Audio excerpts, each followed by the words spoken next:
రావణుడు వాళ్ళ అనుచరుడైన విద్యుజ్జేష్ఠుడితో ఇలా అంటాడు: నువ్వు రాముని శిరస్సు అచ్చంగా అలాగే తయారు చేయి, రాముని ధనస్సు బాణాలు అవి పట్టుకుని వెళ్ళి సీతాదేవితో రాముడిని మనం చంపేశాము అని చెప్దాము అని అంటాడు.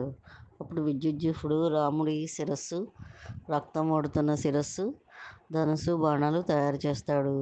విద్యుజ్జేష్ఠుడు మహామాయావి.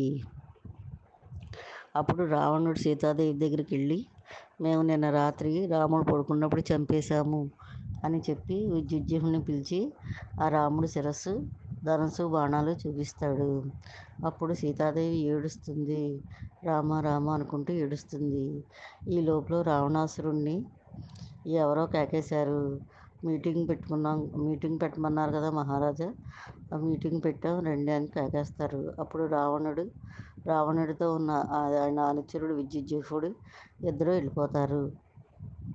వాళ్ళిద్దరూ వెళ్ళిపోయిన వెంటనే అక్కడ రాముడి శిరస్సు, ధనుస్సు బాణాలు అన్నీ మాయమైపోతాయి.